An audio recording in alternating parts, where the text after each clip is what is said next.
There it is. Every time, John, right? Pumps you up. You got to know it. Hey, I'm here with my sidekick, John, here, and we got a special guest today. True to my heart, man, because he's a Patriot fan. Eric, what's up, buddy? What's going on, guys? Appreciate you guys having me on here. Thanks for being here. No problem. So we're just going to deep dive into things, man. You know, with us, man, there's no limits here, so you never know what we're going to talk about. Eric, give us the 2-minute tour, man, about you and your company and everything else. Sure. It's a long story. Actually, we got the company started a couple years ago, and it started off as a software company, and it's Gotta love technology. Uh-oh, John. You there? He's kind of there. He's kind of there. Uh-oh.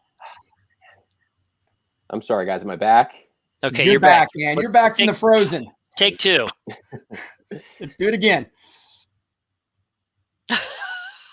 Hey, this is what happens when you're live. That's right. You never know what's going to happen with live broadcast. Oh, there he goes.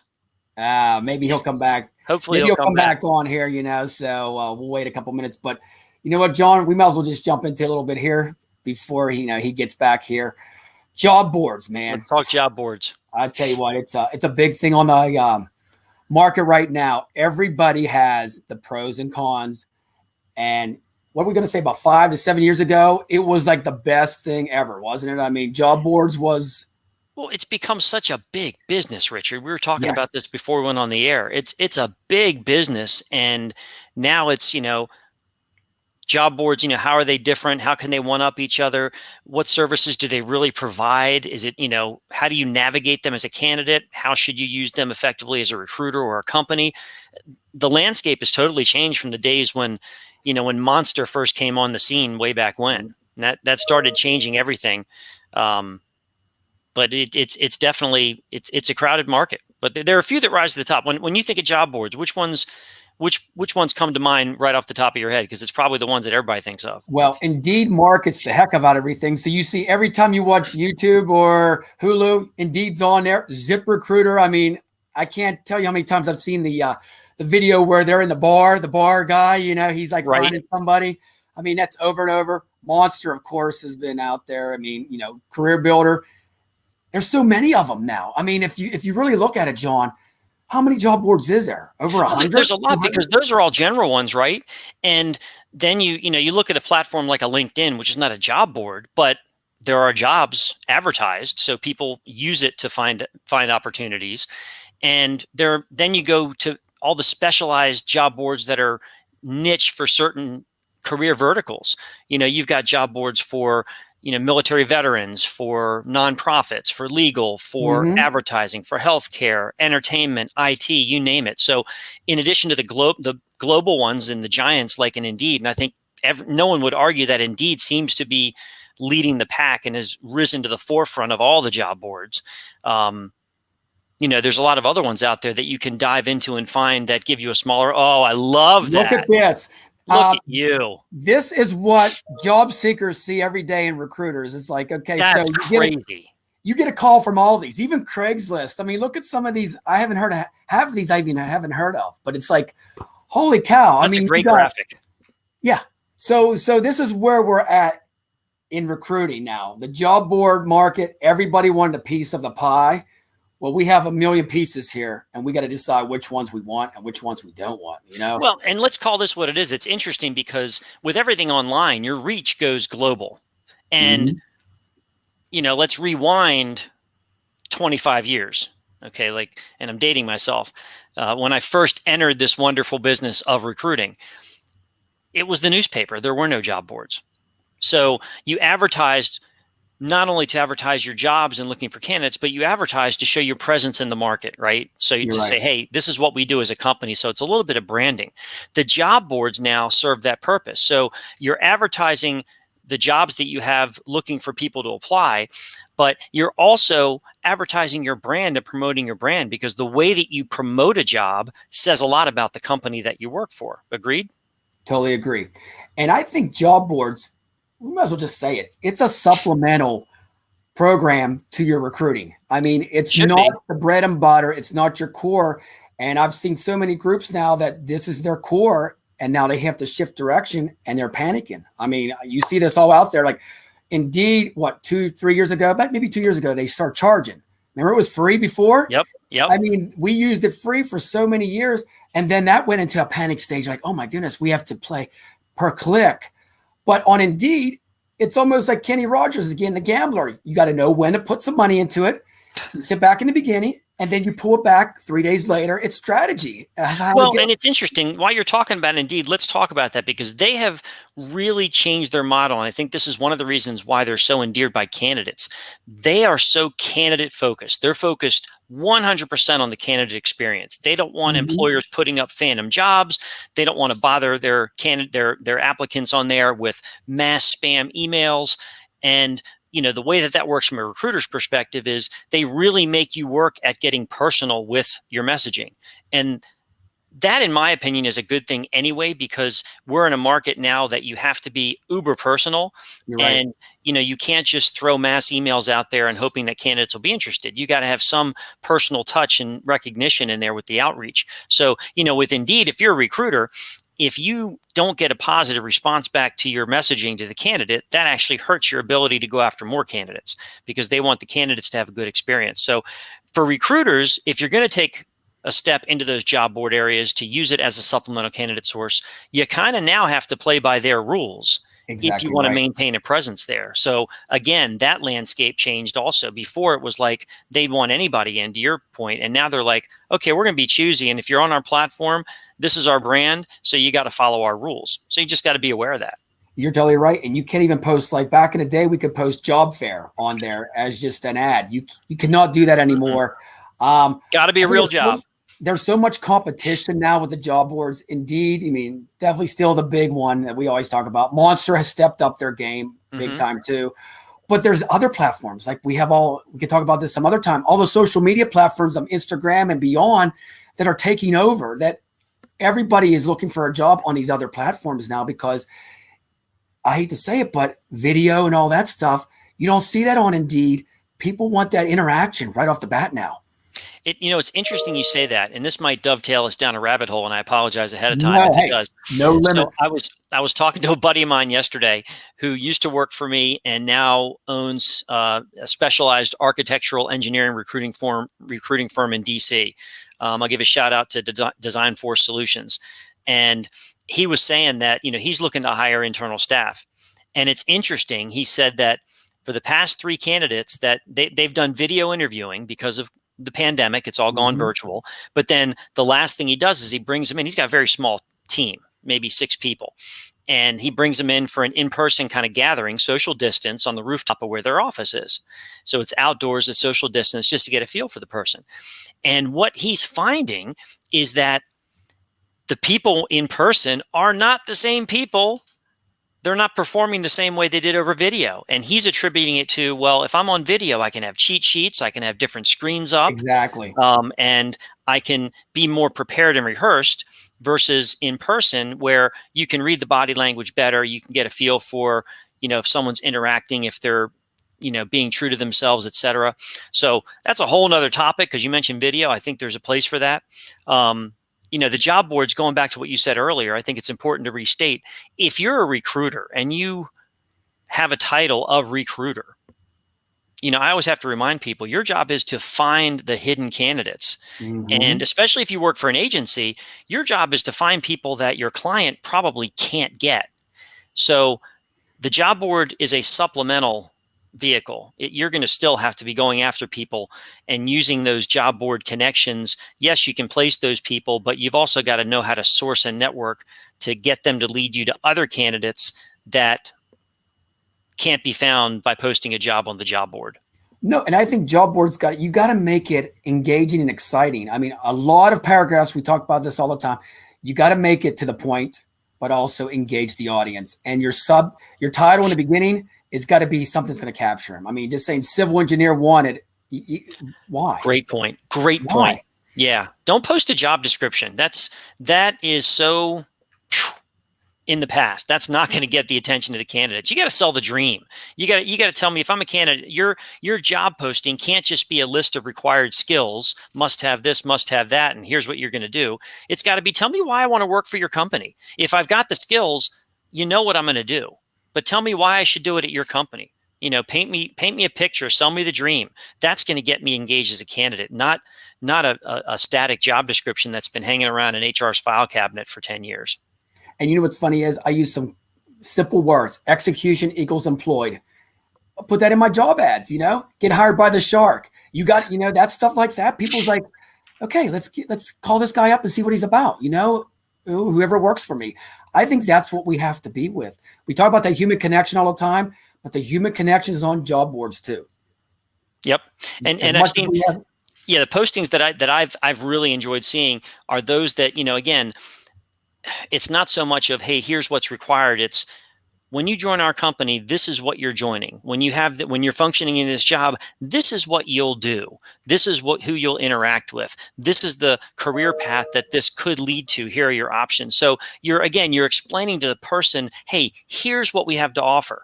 And that way the person, hopefully, you hit some hot buttons and they say, all right, that sounds better than just reading a job description and scrolling through and seeing a bunch of, duties and responsibilities and required skills. Those aren't getting the traction that the others are. No. And then you have to do your research on what job board's good for you. Like light industrial for me, I would never use DICE for that. You have to know which ones and do the research on that, because naturally there's so many out there. Like we've seen the picture before, what works for you. Like Monster, Indeed, and Career Builder. Monster and Indeed for light industrial, they are gems used in the right way.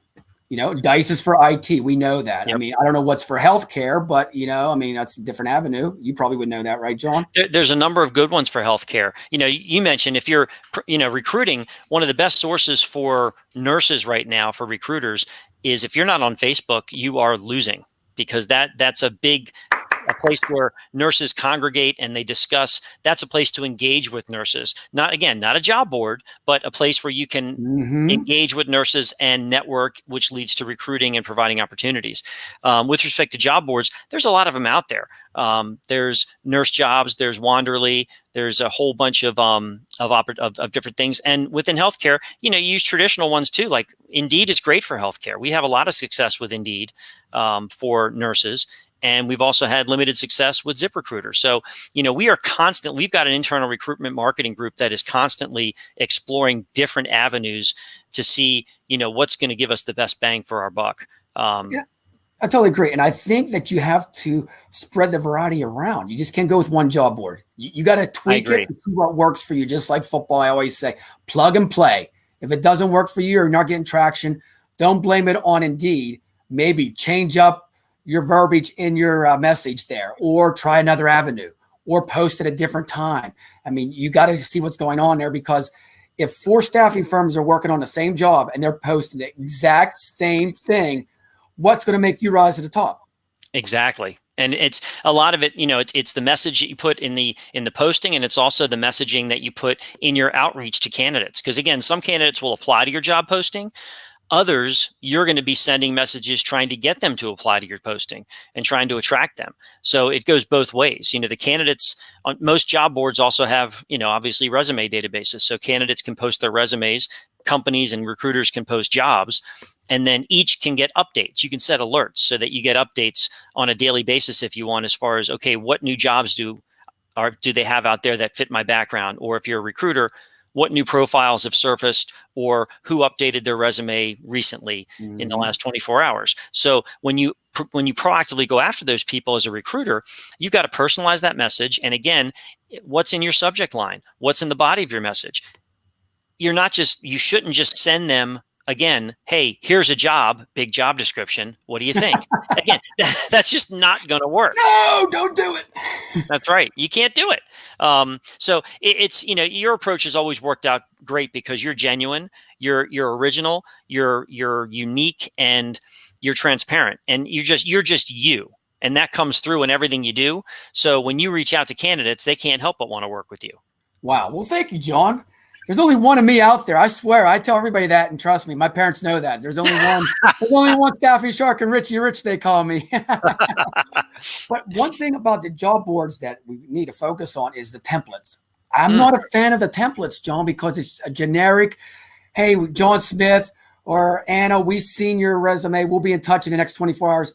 And then you're never in touch with them. What do you think of that? You know, I've got a couple schools of thought. I think it brings up a broader topic, and that's of the communication that companies should have with the people that apply to their jobs. If it's an initial, I'm okay with that initial response saying, hey, we got your resume. I'm okay with that. Mm-hmm. But then what happens after that is the big troubling part, because so many companies just ghost. If, you know, okay, a bot probably responded with that text message or with that email, right? So somebody, the system sees the resume was supplied, so it automatically fires off that template. I'm okay with that, saying, hey, we got your resume. Wonderful. But then they always say, hey, we'll be in touch. Well, then be in touch. You know, Is my resume ever going to get looked at? Number one. If I was the 300th person that applied to that job, it might not ever get looked at. But even though that's the case, let's say you go through 10 resumes and you hire somebody. I'm sorry. You've got an obligation to respond to each one of those people saying, thanks for, personalized message saying, thanks, we've chosen someone else. Please keep us in mind for future opportunities that you're looking for. You're right. And candidates get really upset because they apply and only get about a 5% response rate. I was reading about that today. And, according to a lot of sites, they're only get up about a 5% response rate. And that's sad. Some don't reply at all. Others will give them one touch in just a generic, hey, we got your resume, but there's no follow-up. And it gets even worse if they interview for a position and then there's no follow-up. No follow-up at all. Like, what happened? The recruiter goes to the candidate and then they call us and say, can you save the day? Right, John? Exactly. And if the better your candidate experience is, the better it is for everybody. Even if the person doesn't get hired, they promote your company in a positive light. They promote you as a recruiter in a positive light. If it's personalized, if it's engaging, in a perfect world, I would love for there to be a system where candidates, call it, there's got to be an app for that at some point where you can track, hey, your resume arrived. Your resume is in the hands of this person. Your resume is being looked at. You're in the final 3. We're calling you for an interview, where they can track their progress so they don't just sit there in limbo wondering, hey, I really want an interview with this company. Nobody's calling me, which also, I'm getting on a roll here, Richard. No, which you also, are. On the candidate side, you've also got to take the initiative, daggone it. You can't just send a resume in and sit back and wait. Call somebody at that company. And people say, oh, there's no name on the ad. I'm sorry. You know the name of the company. Just call. It probably went through HR. So call that company, find out who's who's recruiting for it, leave a message for that person. Hey, I sent you my resume. Want to know if you got it. If nothing else, that might be just enough to move it to the top of the stack so that at least you'll get a look. You've got to be proactive. There it is. And guess what? Effort equals employed. Boom. Did I hit it? Boom. Just like that. That's Simple it. words like that.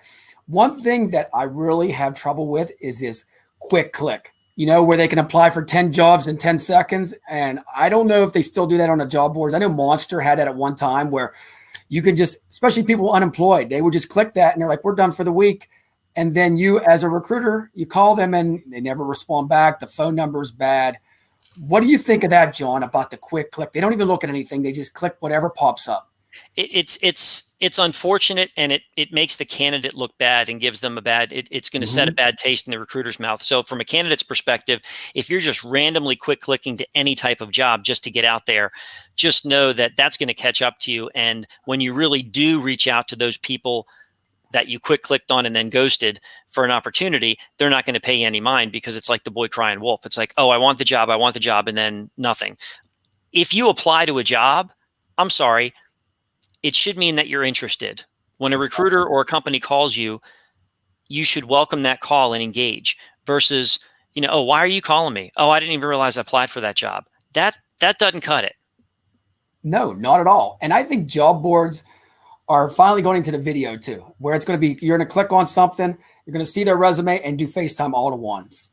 Everything in one solution, which would be great because everybody FaceTimes anymore. I mean, that's just what we're in, or goes to Zoom or something like that. I think when we talk to people in the next couple of years, it's going to be like we're interacting now. I mean, there's not going to be no phone calls anymore. It's going to be, they're going to see your face and see who you are. Well, this becomes the phone call, right? I mean, Yeah. in the pandemic world that we've been living in, when I want to call my teammates, I call them through this medium. I video call them through, we use WebEx Teams, but it could be anything.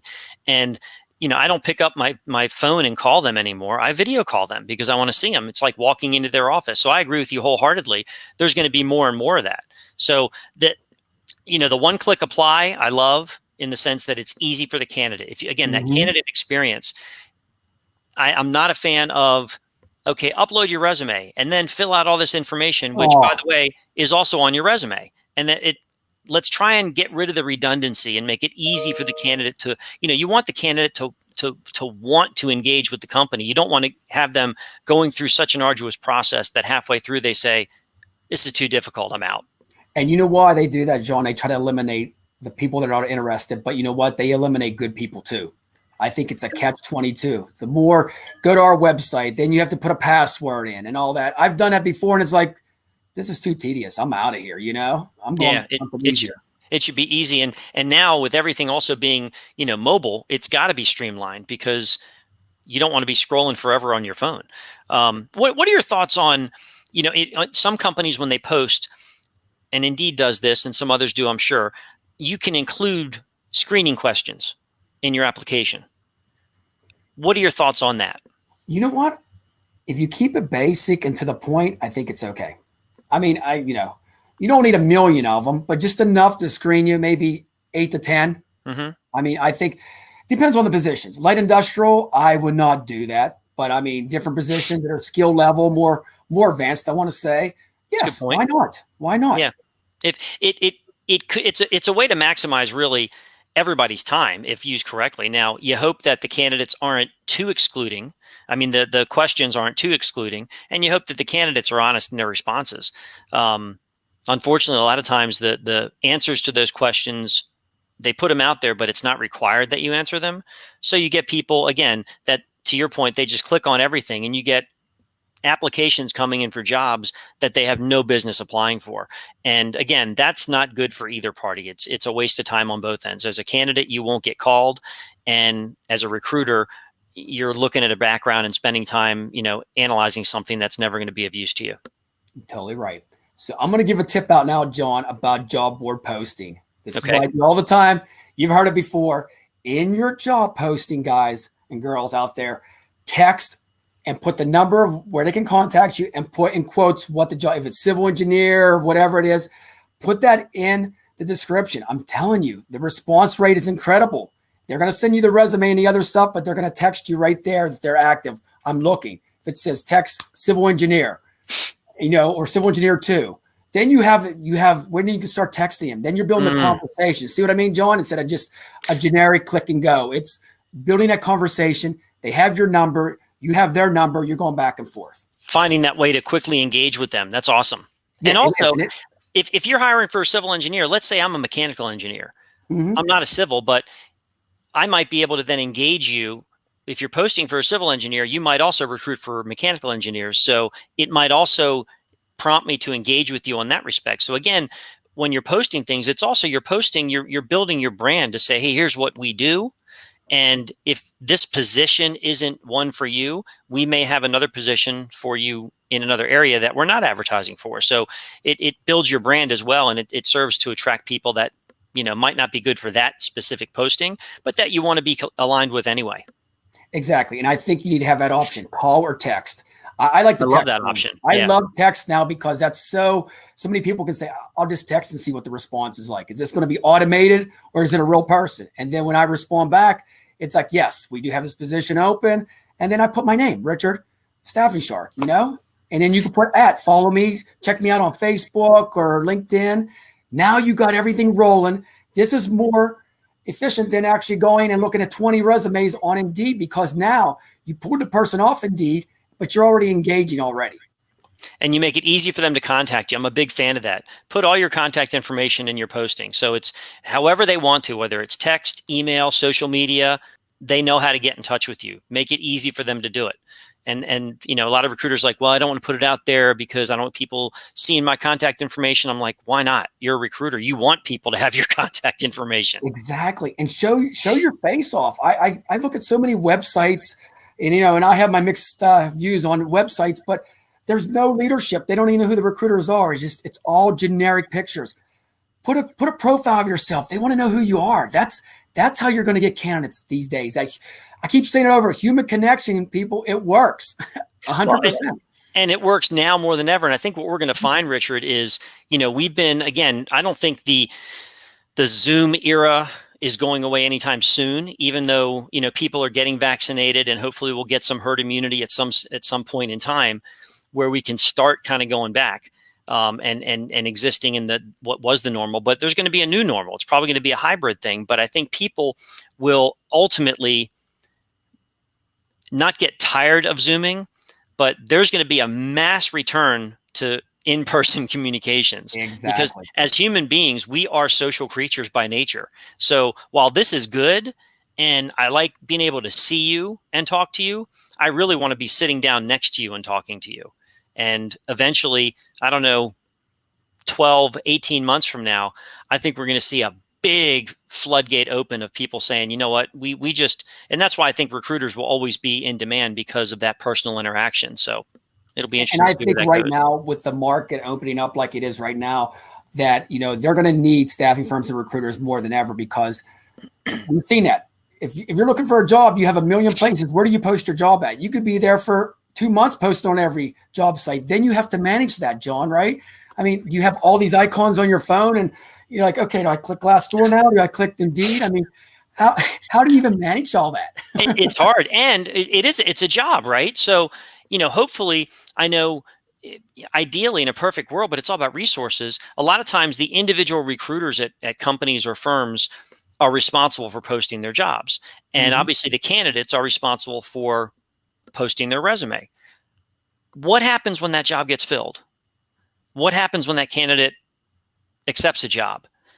The information stays out there until that person physically deletes it, usually. And that can also be confusing and misleading, because then more people are applying to jobs that aren't filled. I mean, that are filled and don't exist. And recruiters are going after resumes that look good, but the person's not on the market anymore. So it is, you know, you've got to manage your data out there and keep it as clean as possible to maintain the integrity of what you're doing. Again, if you're a company, you don't want to be known as the company that, yeah, every job I call on, they say, oh yeah, it's been out there. We filled that 3 months ago. We forgot to take it down. That doesn't look good for you. No, it doesn't. And it's happened to everybody where companies will just post an ad out there, but they're not looking. They're just sourcing for the next year to see what's out there. Then the opening's not even open yet. They have to get it approved and all that. And I tell you, it's, you know, when Monster came out, and again, the first job boards, to your point earlier, we used to run ads in the newspaper just with a laundry list of profiles we were hiring for. Okay, whether we had jobs for them or not, we always knew we'd need them and we'd have jobs at some point. So people started using the job boards in the same way, like you said, open house, looking for these profiles. But then, because so many of them were phantom and they weren't real jobs, or people would post, "Hey, we're searching for this person with this background," but they didn't have a job for them. Government cracked down, and now it is illegal technically for a company or a recruiter to have a job posting on a job board that does not tie to a physical job that exists. And nice. If you get caught, you get fined per click. So these sites are global. So if 1,000 people around the world click on your job and apply to it, you're going to get fined whatever the fine is times 1,000. So it immediately cracked down on phantom jobs. And, you know, hopefully, I'm sure there's still folks that are doing it, but hopefully that reduced a lot of it. Is that part of your job? Are you part of the staffing FBI? If I told you, I'd have to kill you. Oh, you got to say that on air? Are we allowed to say that? No. I am not part of the staffing FBI, but I am a big proponent of integrity and doing things right. And I think that, you know, you got to treat each other right and represent yourself right, because it's all about building your personal brand as a recruiter. And yes, you may work for a company, you may work for yourself.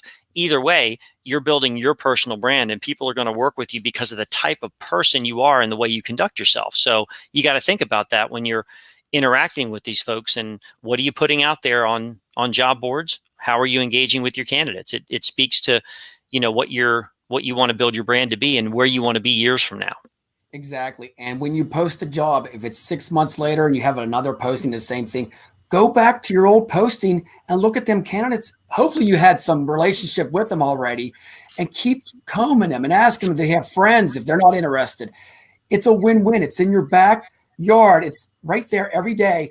And people pass it by because they want new all the time. You are so right, Richard. There, and I never understood that. And if you're keeping track of things, to your point, your best source, because if you specialize in things, which most of us do, we get a niche and we specialize in a certain area of recruiting. You have a lot of repetitive same job titles, types of jobs with different companies. So if I have 10 people that applied to a job, and to your point, okay, I place one of them, and then next week I have a similar job. Well, I'm going to go back to those other 9 first because they were interested in it back then. I'm going to make my job easier, but I'm also going to help them out because they're close to the money. They're right there.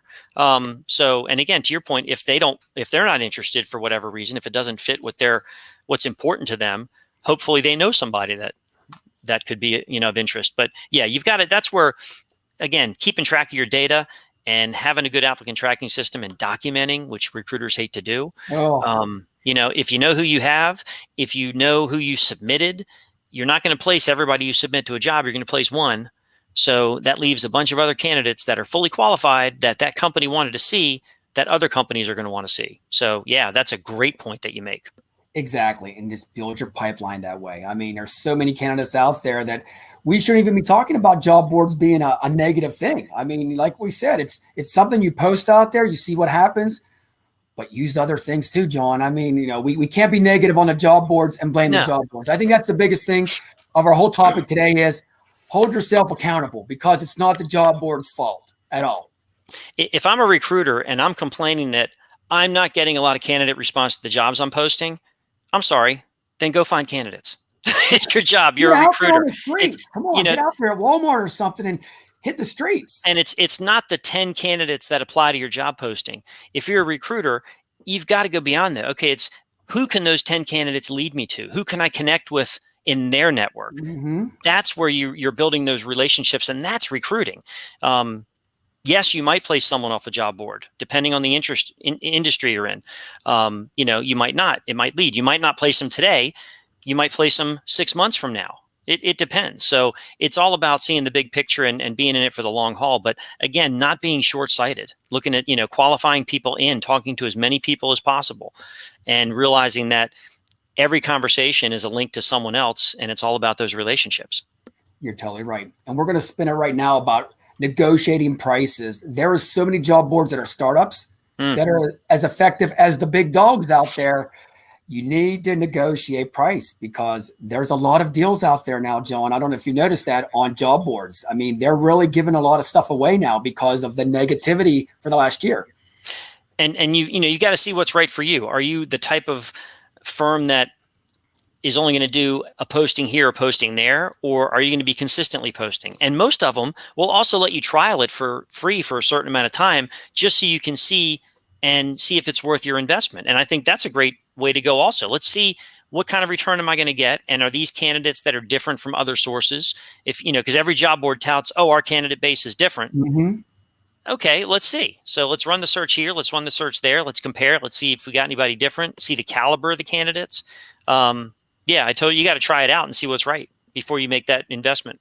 And when I try it out, John, if it's 3 days, look out. I'm on it 24/7. You know that. I'm pulling as many resumes and candidates I can, and I'm using it to my advantage. I'm thinking, you're giving it to me for free? Oh, I'm going to put this to use. Well, you're smart. Just don't use the demo and walk away from it. Use it when they give it to you for that, use it to the max and see if it works for you. I agree. Totally. And I think the big thing is, John, we have to understand that you can do resume searches too. That's what we are. I'm a hunter, just like you are. We're out there putting the hunt out every day. Get out there and look at civil engineers or if it's a nurse or something like that, and reach out to some people, throw some emails out there, some text and calls. You got to do it. And again, if you're proactively hunting resumes, again, that outreach, when you do call them, when you do email, when you do text, and again, I'm an advocate where you should exercise multiple forms of mediums to reach out. Don't just call, don't just email, do both. Call and then email referencing your call. Email, then call referencing your email. So you've got to see, because you don't know what they're going to respond to. But that outreach has got to be personalized in some way, shape, or form. If I call you or if I reach out to you, I'm not just going to say, hey, Richard, I'm a recruiter. I got the best job for you based on your platform, and you'd be a great fit, because I don't even know you. But what I am probably going to say is, hey, Richard, I notice you're from Pittsburgh. My best friend got married to a girl from Pittsburgh.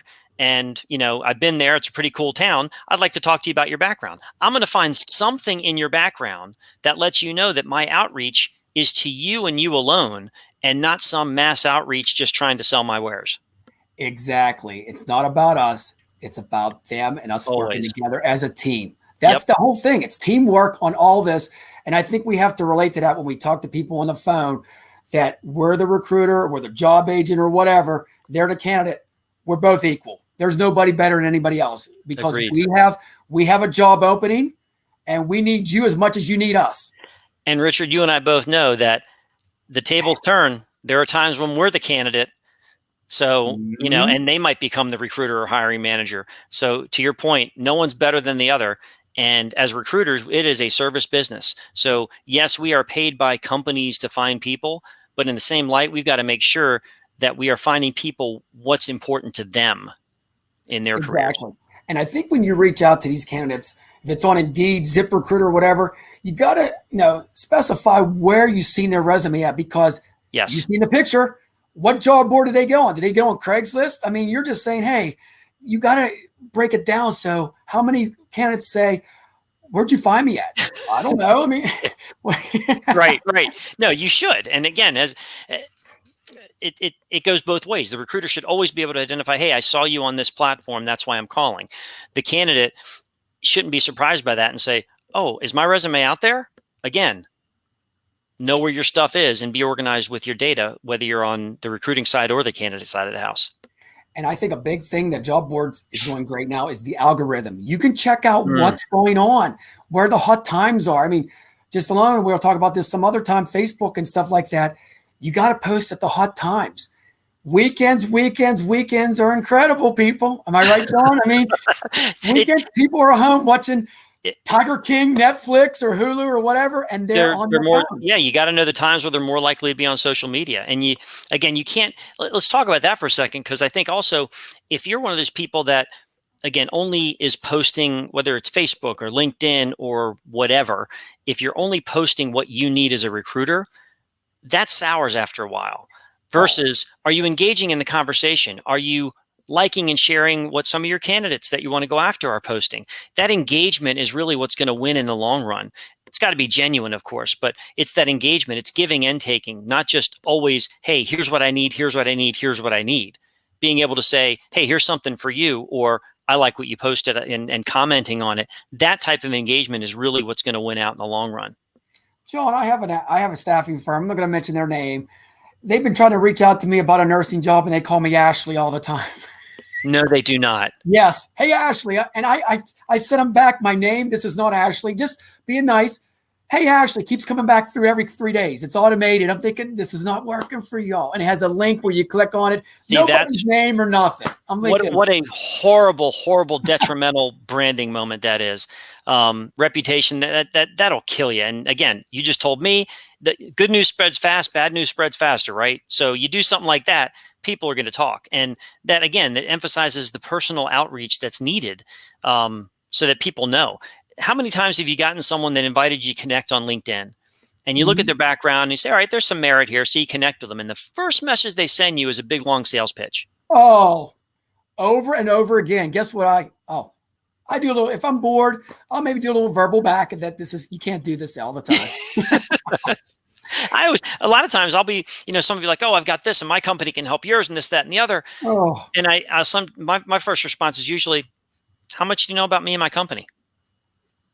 And it's like crickets. And I'm like, dude, know your audience. I'm trying to help you here.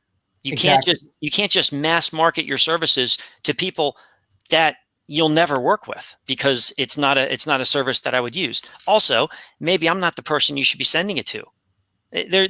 I'm a big believer in, again, personalizing it and targeting it for good reason, not just spraying and praying type of thing. It's just wrong on both sides. It's wrong for the recruiters. It's wrong for the candidates. And I see this all the time, John, on all these groups. And I try sometimes to give them advice, and then they get like, angry at me. They're like, Shark, just leave us go. I'm like, you can't throw stuff against the wall, against the wall and make it stick.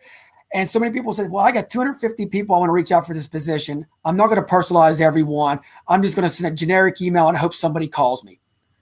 If that's the method you're going to go by, you're going to get 2 calls or probably 0. Sorry, it is what it is. And if I'm going up against that person, I say, you keep doing that because I'm going to win, because I'm not doing that. You keep telling me it takes too much effort and too much time to personalize each email. I'll do that. You'll send out 250. I'll send emails to the same 250. You'll get 2. I'll get 20. So keep doing what you're doing. And I keep telling them the personalized stuff works. I try it all the time, John. 10 texts, 9 people are getting back to me within an hour and a half, 2 hours. A lot of them right then. Thank you. I'm not interested, but I'll pass the word on to anybody else. Just like that. And I say thanks. And I say, you know what? Keep me in mind in the future. And guess what? 6 months from now, I look at a text line. They talked to me a while back, didn't work out. They're back with me again. It's all in how you treat them as a recruiter, and you engage with them, and you're genuine. And again, I think it's also, recruiters don't get upset if you say no. It's like, if you're not interested in the job, we're okay with that. We want to hear from you if we reach out to you, just like you want to hear from us if you reach out to us. Neither should really ghost the other. There's no reason for that. You're right. But it happens all the time. It happens all the time. That's why we have to say these job boards, use them the right way. And I think that's something down the road maybe we'll have is a session with somebody and explain it detailed in, because I think people get on job boards, they post and pray. That's what it's called, right? P&P. We may have to invite someone from one of these job board companies in as a guest and let them explain and put them on the hot seat a little bit. Woo! And then I get a free demo, John, right? So I can take all 3 days, 24 hours, every day. Hey, so 3 a.m, if you see my little icon on LinkedIn, you're like, he's out there hunting at 3 a.m.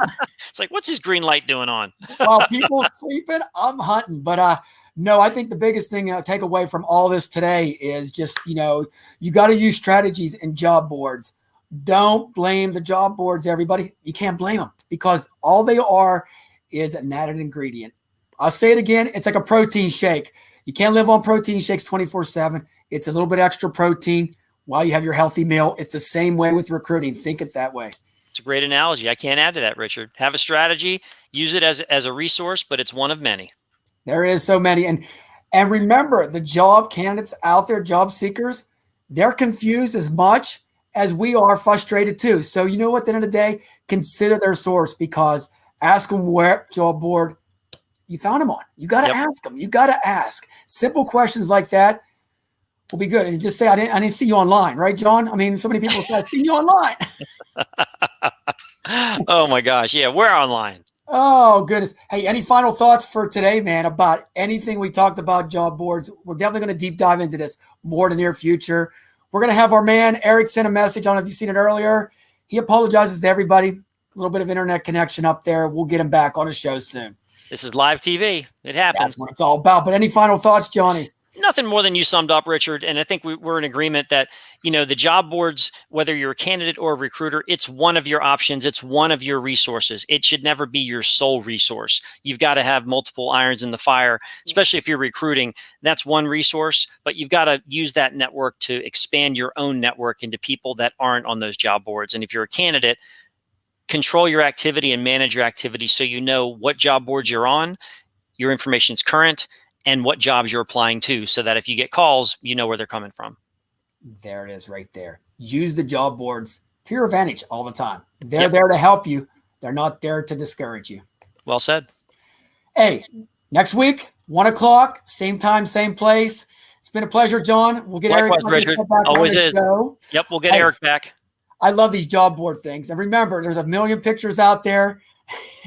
So many job boards out there. Just pick one that fits you, but take your time and select the right one.